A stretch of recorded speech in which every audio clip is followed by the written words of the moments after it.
Welcome to the Excel Still More podcast. I am your host, Chris Emerson. I'm here to encourage you in your walk with God.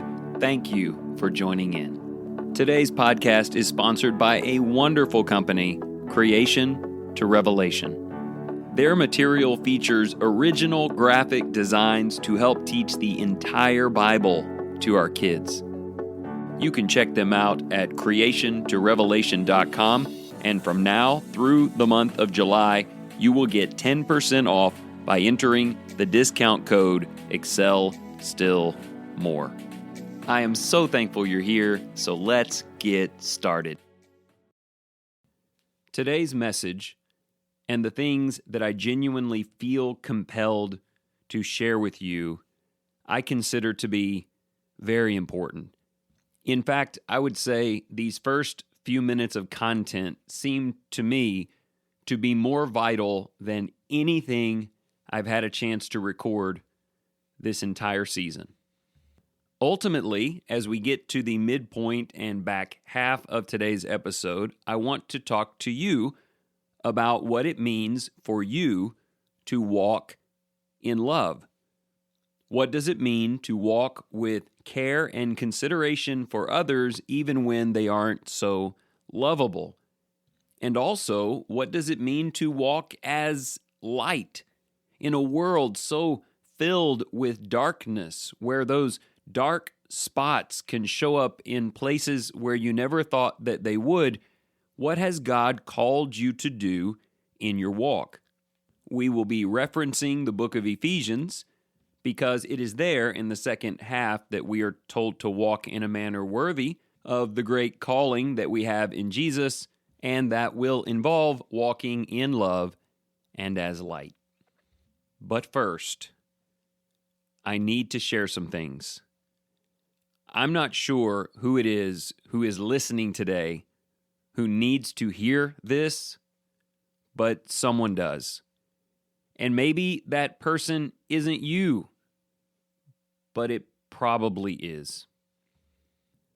God loves you. God cares about you. He is with you at all times. He sees and knows every circumstance in your life. He has intimate concern and intentional investment in you. When things are going well in your life, it brings joy to Him as a loving Father. And when you are hurting, He is hurting. He loves you so much that even before you were born, He offered His Son to die for you, so that when you brought trouble into your own life through sin, you could have complete redemption by His love. God loves you so much, wherever you are at this exact moment, and no matter what is happening around you. Now, if you are anything like me, you do not deserve that love. By all rights, as the creator and benefactor in your life, God should have stopped loving you. There ought to have been a point where you sinned too much, you strayed too far, you drove the nail back into the hand of His Son, and God said, "That's it. The depths of my love for you have been exhausted and have run dry." If you are like me, He should have taken back all of that love and shared it with someone else. And maybe your own sin is the clearest indication of God's great love for you, that He would always be there to hear you, that He would always forgive you in His Son, and that He is a qualifier, not a disqualifier. God is not looking for reasons to punish you. He loves you. He is looking for and actively working in every possible way to qualify you for the blessings of his love. It is important to me today that you can feel that from God. All right, I can see this is going to take longer than the few minutes I anticipated. I have no problem with that. I hope that you don't either. Because I also need to tell you that God is light. He is the light of your life. He is the illumination in the darkness. He is the one that creates clarity in your walk. In the darkness, there is fear. There are tragic mistakes that cannot be foreseen.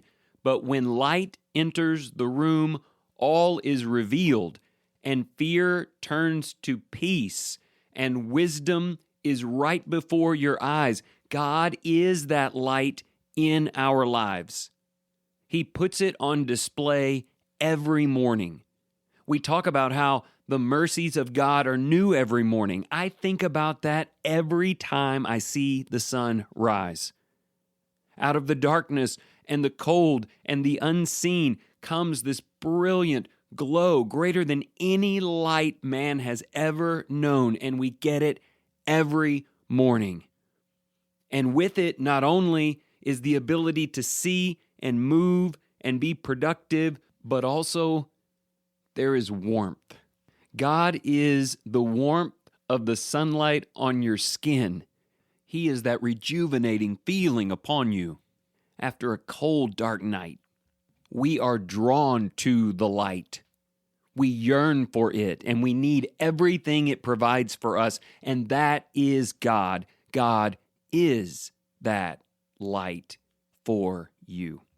Now again, if you've lived your life like I have lived mine, you do not deserve that light. You have turned away from it and walked in darkness purposefully in the past. You have willfully forgotten what it means to you and how you need that light to live, and you have gone long stretches without appreciating it, without appreciating Him. And I know it is true in my life that long ago, God should have either removed His light from my life or scorched me with it. He could have looked at me and said, I have shined blessings and hope and direction into Chris's life, and he has been so foolish with it, I will leave him in the darkness of his depravity and take my brilliance to someone who will appreciate it. He should have done that to me many times. Or, in his justice, in his righteous anger, he should have intensified that light and blinded me with it, scorched me with it, taken that tremendous power of his illumination and warmth that is perfectly governed to bless me and overwhelmed me with it in death. But God has not done that, and He did not do that to you. God continues to be the light in this world and to show you the way when you ask for it, and to continually be a source like the sun in the sky of visibility and warmth, waiting on you to acknowledge it. And there He is when you do. God is the ever-present light in our lives, blessing us when we let Him and seeking to draw us back when we don't. All right, look, we are halfway through this episode. I haven't talked to you at all about walking in love or as light yet. Nothing from Ephesians has been referenced, but there is a reason for that. I can never be the loving, caring, concerned, patient, kind person that I need to be and that others need for me to be unless I have first been emotionally overwhelmed by the love of God in my life. until I understand that his undying, never-ending care for me knows no boundaries. I'm not saying he will save me if I walk away from him, but he will continually yearn for my return, and sometimes he comes after me. God has never given up on me. And once you come out of a prayer where you are sobbing over the gravity of this great passion of the Creator, you are now, maybe for the first time ever, positioned to hear Ephesians 5. Let me read a little bit of it for you. Therefore, be imitators of God as beloved children, and walk in love, just as Christ also loved you and gave himself up for us. Do you see it? The way we treat others should be a reflection of what God's love means in our lives. How much will that help us? Well, I think it will stop us from blaming others. I've tried to be nice to this person, but they are rude. I've tried to be kind to them, but they are unkind to me. I've tried to get past previous problems, but they keep bringing them up. I've tried to draw them close out of care for them, but they keep running away. Do you know who that sounds like? If you ask God, he would say, that sounds like you. Or in my case, me. Just before that verse, the Bible says to let all bitterness and wrath and anger and clamor and slander be put away from you, along with all malice. Be kind to one another, tender-hearted, forgiving each other, just as God in Christ also has forgiven you. I don't want to talk about the way your spouse is behaving, or the attitude that your kids have, or the way your boss is doing things, or what that brother or sister in Christ has said to you. I don't want to make it about their failings because I don't want God to make it about mine. I want God's love to keep reaching for me until it finds me and to show itself to me in such a way that I cannot resist its amazing comfort.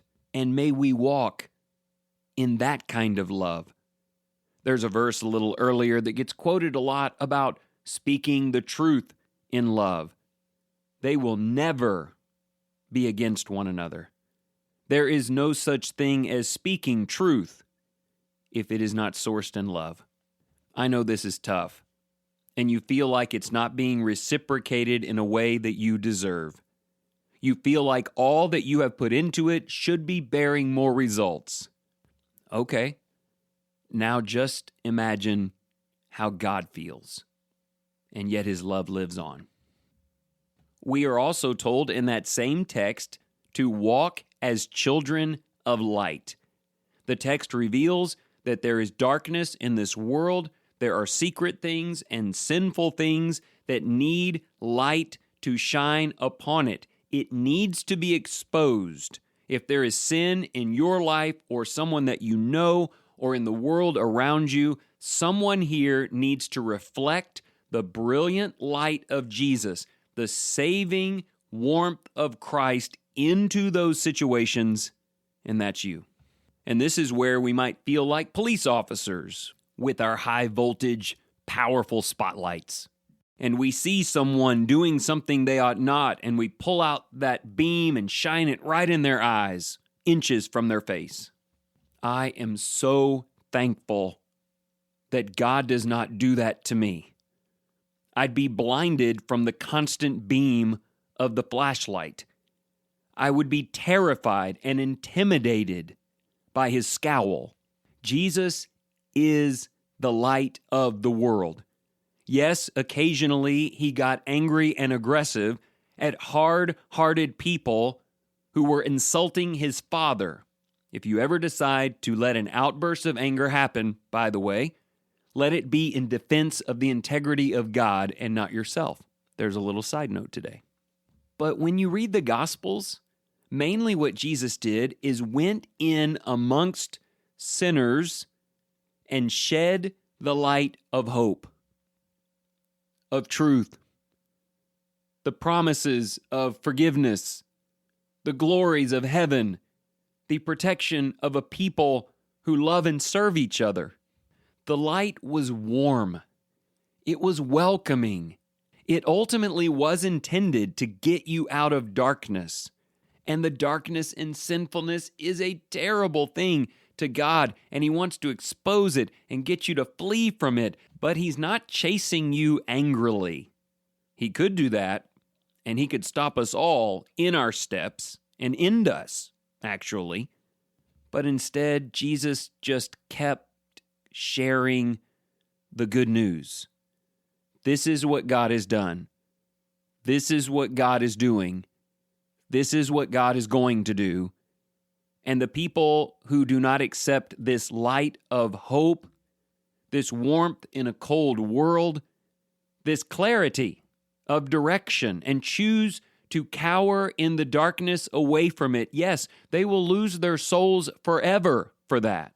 But they cannot say that the great God of heaven did not love them enough to illuminate the way. And again, I'm so thankful that I serve a God like that, because He would have many times over left me in the darkness to my own devices or torched me with a ball of flame if He did not love me and believe in me. Do you think that attitude might help you when dealing with family members who are caught in sin, or brothers and sisters in Christ, where it's so easy to be passive-aggressive or to go with the cold shoulder?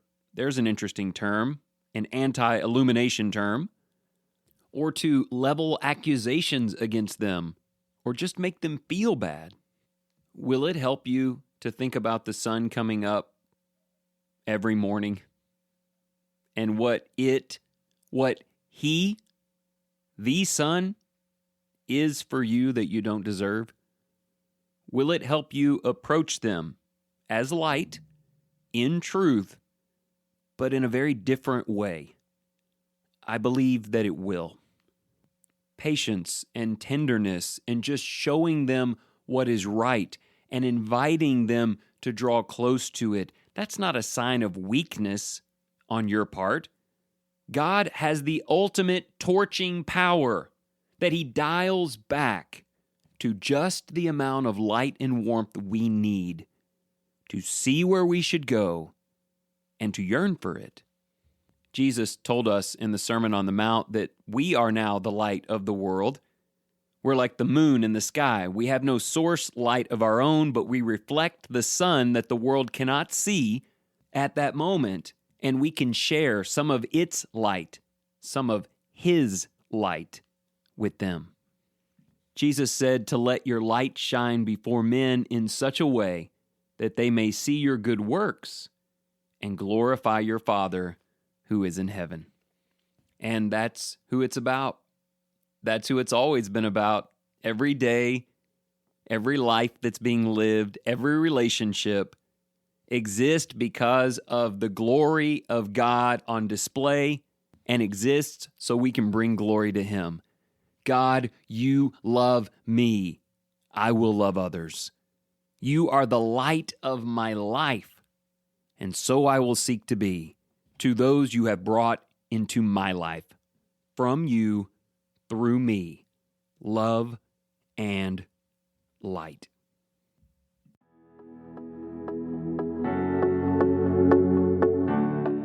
Thank you so much for joining in today. If you enjoyed this program, consider sharing it with your family and your friends. As always, you can go to excelstillmore.life to sign up for the email, order the 3-month journal, or just catch up on old episodes. And also, if you are looking for financial advice or future planning, give John Cunningham a call today, 205-913-1720. And remember this, whatever you choose to do today, in the name of the Lord Jesus, excel still more.